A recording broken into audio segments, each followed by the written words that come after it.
Nii, tead, meil on täna väga põnev teema, ma tahaks rääkida millegist akadeemiliselt, et me oleme mõlemad väga kõrgelt haritud Sergeiga. Dotsendid, põhimõtteliselt võrdsustatud dotsendid. Et minul on kõrgkraad feminismis, sooteadustes. Mul on alkoholismis. Aga põhimõtteliselt, et ilma kõik naljad kõrvale jättes, haridus on tähtis, et me ikkagi tahame, et noored inimesed käiksid koolis, õpiksid, mida saaksid eriala, saaksid nagu panustada ühiskonda, eks ole. Just, ja tänapäeval räägitakse ainult sellest, et millist ülikooli valida, eks ju, kas minna välismaal õppima. Aga seda teist poolt nagu ei puudutata üldse, et kui ülikooli ei taha minna, et miks mitte õppida näiteks üks hea kutse. Täpselt, et minu arust kutseharidus on väga praktiline, et me üritame alati Eesti nagu proovime olla Nordic, Põhjamaa riik. Põhjamaa riigid väga hindavad spetsialiste, kellel on kutse käes. Seal käib oluliselt rohkem inimesi kutsekoolis ja see on oluliselt prestiižem kui siin Eestis, jah? Seda küll, aga kui sa oled 16-17 põhikooli lõpetanud ja mõtled, okei, läheks kutsekasse. Missugused võimalused on üldse tänapäeval, mis on selline parima, mida üldse Eestis pakutakse, oled kursis Terjoga? Ikka olen, et valik on suur ja lai, eriti kuna need keskkoole kõikjal pannakse kinni, tehakse põhikoolideks, maakoolid lähevad üldse kinni, siis kuna enamus Eestit on selline Tallinna keskkool, siis ma mõtlesin, et äkki võtaks vaatluse alla, mida saaks teha, siis kui oled Lõuna-Eestis.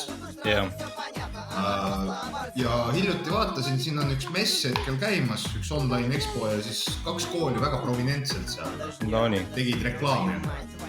Ja esimene kool, mis ma siit võtan lahti, on Viljandi kutsehariduskeskus. Pakub õppimisvõimalusi igas vanuses ja haridusega õppida soovijatele. Saab õppida metallitööd, puiduerialasid ja kui ma võtan siit lahti nüüd, mis siin on nagu siuksed lihtsamad alad, kuhu saada ja kus sa ei pea nii palju õppima, siis siin on näiteks üks suurepärane ametikoht. Abikelner. Abikelner, et ta pole isegi päris kelner. Aga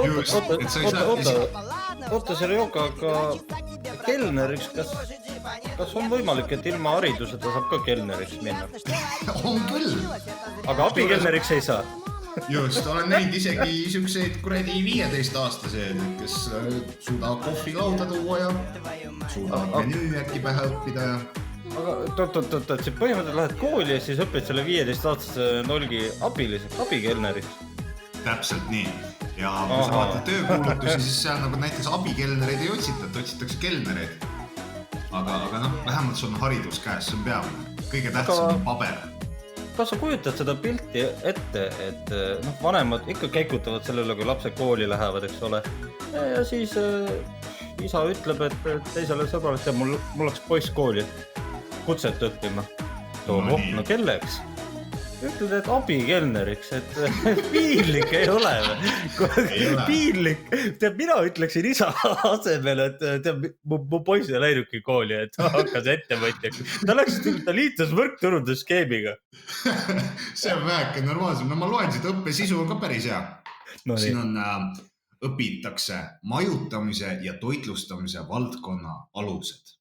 Aha, äkki isegi nõudepesemist? Ei usu, ma usun selle jaoks on siin üks eraldi asi, mida ma kohe varsti tutvustan lähemalt, aga siin näitab, et majutamise toitlustamise alused, et see on kahvel, see on nuga, see on hotell, seal inimesed ööbivad. Õppida toitlustuse alused, et see on söök, eks ju, mida süüa, mida mitte. Siis on catering ja peolaudade teenindus. Mina olen näinud nüüd siuke sait on nagu GoWorkabit, kus otsitakse ka cateringile teenindajaid. Ja ma olen ise käinud cateringile teenindajaks, see on päris lihtne. Kas sul on siis cateringi erialaline kutseharidus olemas? Kahjuks mitte, aga kuna mul on nii suur võrdsustatud kõrgharidus, et siis nad otsustavad, et nad ikkagi proovivad, et võtavad ilma erialase kutseharidused inimese tööle. No see on suur risk muidugi. 4 tundi, et keegi peab klaasi kallama, et see võiks ikka planeeritud abikelner olla. Jah.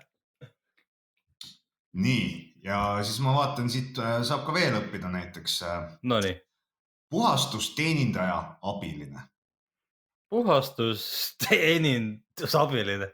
Just, et sa mitte ei õpi koristajaks, vaid sa õpid koristaja abiliseks. Et sa pole mitte sibi, kes koristab teiste järgi, vaid sa oled sibi-sibi. Täpselt nii. Ja kas sa pakuksid, kui pikk on õppeaeg? No aasta. 2 aastat. 2 aastat, et 1 aastaga tegelikult ei saa selgeks. 2 aastat. Nii keerulist eriala nii kiirelt selgeks ei saanud. Pärast kooli ootavad sind tööle majutusettevõtted nagu hotellid, motellid, külalistemajad, hostelid ja puhkekülad.